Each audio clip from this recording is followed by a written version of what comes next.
പത്തനംതിട്ടയിൽ KSRTC low floor ബസ്സിന് തീപിടിച്ചു. അറ്റകുറ്റപ്പണിക്ക് ശേഷം ട്രയൽ റൺ നടത്തുന്നതിനിടയിൽ വെള്ളിപ്പുറം മൈലപ്ര റോഡിൽ വെച്ചാണ് ബസ്സിന് തീപിടിച്ചത്.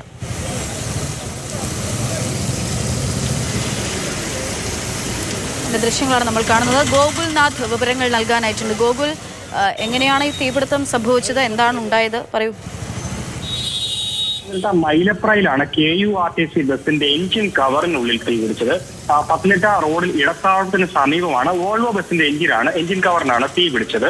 ബസ്സിൽ യാത്രക്കാരില്ലാതെ ട്രയൽ റൺ നടത്തുന്നതിനിടയിലാണ് തീ പിടിച്ചത്. അതുകൊണ്ട് തന്നെ വലിയ അപകടമാണ് ഒഴിവായത്. ബസ് ജീവനക്കാർ ഉടൻ ബസ്സിലുണ്ടായിരുന്ന എക്സ്റ്റിംഗ്വിഷർ ഉപയോഗിച്ച് തീ കെടുത്താൻ ശ്രമിച്ചുവെങ്കിലും നടന്നില്ല. തുടർന്ന് ഫയർ ഫോഴ്സ് എത്തി സമീപത്തെ കടകളിൽ നിന്നും ഉടൻ തന്നെ കുറച്ചുകൂടി എക്സ്റ്റിംഗ്വിഷറുകൾ എത്തിച്ച് തീ അണയ്ക്കുകയായിരുന്നു. പത്തനംതിട്ട അഗ്നിരക്ഷാ നിലയത്തിൽ നിന്നും 2 യൂണിറ്റ് ഫയർ എഞ്ചിൻ സംഭവ സ്ഥലത്തെത്തുകയും വെള്ളം പമ്പ് ചെയ്ത് തീ പൂർണ്ണമായും കെടുത്തുകയും ചെയ്തു. ഇന്ന് വൈകിട്ട് 5:45 ആയിരുന്നു സംഭവം. ഈ ട്രയൽ റൺ നടക്കുന്നതുകൊണ്ട് തന്നെ വലിയ അപകടങ്ങൾ ഒഴിവാകുകയും ചെയ്തു. ട്രയൽ റൺ നടത്തിയത് പുതിയ ബസ്സാണോ?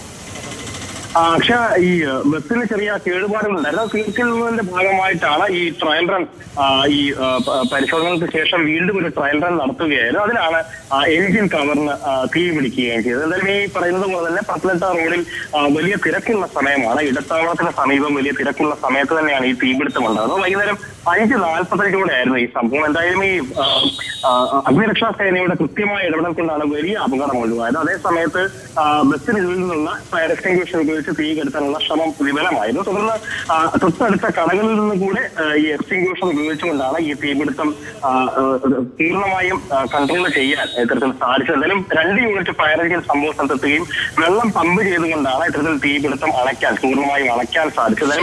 ബസ്സിന് വലിയ കേടുപാടുകൾ സംഭവിക്കുകയും ചെയ്തു. ശരി, ഗോകുലാണ് വിവരങ്ങൾ നൽകിയത്.